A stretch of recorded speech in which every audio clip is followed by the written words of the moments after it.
Delhi police के commissioner ने आकर तो बड़े गर्व के साथ कहा है कि हम जितनी त्वरित तरीके से कार्रवाई करते हैं अपने सबऑर्डिनेट्स के खिलाफ, उस तरह से कोई दूसरा डिपार्टमेंट करता नहीं है, और मुझे इस्तीफा देने की जरूरत नहीं है, क्योंकि इस्तीफा देने से समस्या का समाधान नहीं होगा।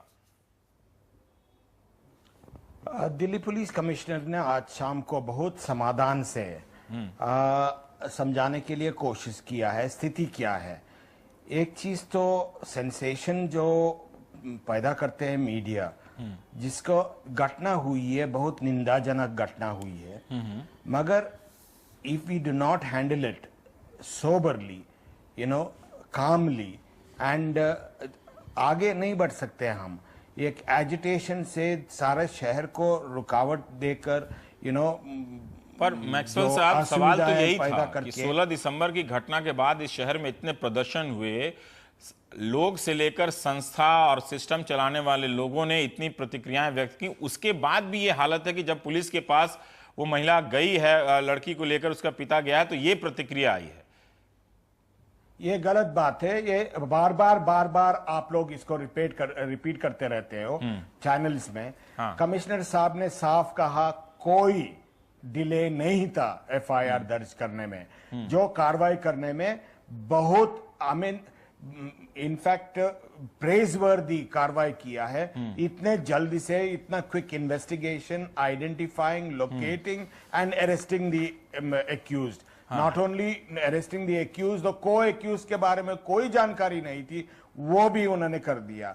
मैक्सवेल साहब, देखिए, जब लोगों ने आंदोलन जैसा किया, मुझे फिनिश करने दीजिए सर। इट इज ये कि ना, पब्लिक को एक हवा देकर जो भड़काने वाली बात अलग है। आप सोबरली ठीक तरीके से सोच कर समझ लीजिए। What are you trying to do? आपने लॉ बनाया 16 दिसंबर के बाद, काफी उत्तेजन हो गया, काफी एजिटेशन हो गया। उसके बाद जो आपने समझ लिया, कंट्री ने समझ लिया, जस्टिस वर्मा कमेटी ने जो ये दिया, क्या सुझाव दिया, सबके बाद आप लोगों ने स्ट्रिंजेंट लॉ कर बना दिया। अभी उसके ऊपर आप डेथ पेनल्टी का चर्चा कर रहे हैं। क्या फायदा हुआ आपको? क्या मिला?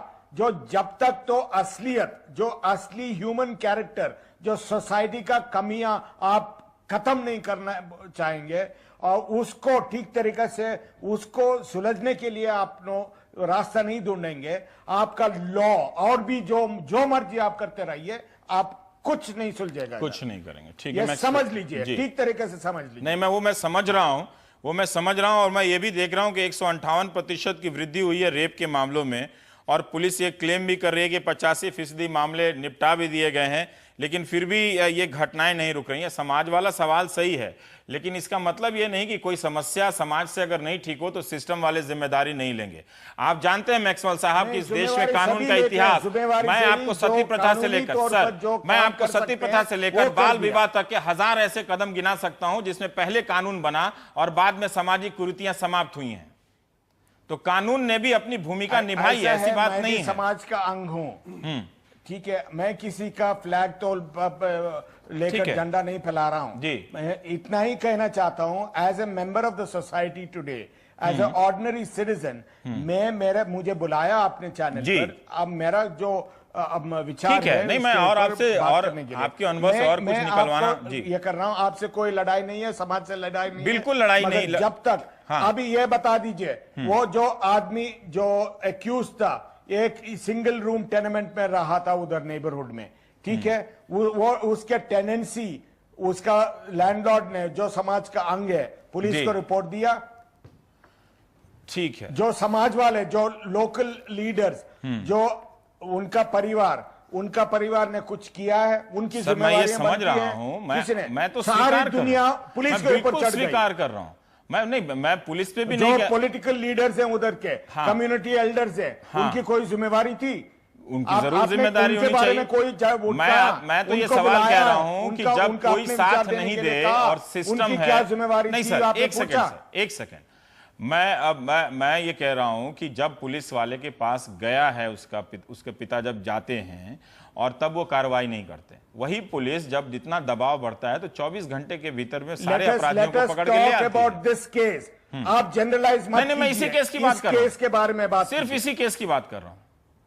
पुलिस की इसी चूक केस हुई है। में तो सफाई दी है। कमिश्नर साहब ने आज शाम के ठीक इंटरव्यू है। में साफ कहा है, या आप कमिश्नर साहब को झूठा बनाइए। ये नहीं, मैं गलत तो है झूठा कहिए। नहीं बना रहा मगर हूं। जब उनका आपने जो इंटरव्यू कैरी किया है, उनके बात मानिए। हाँ,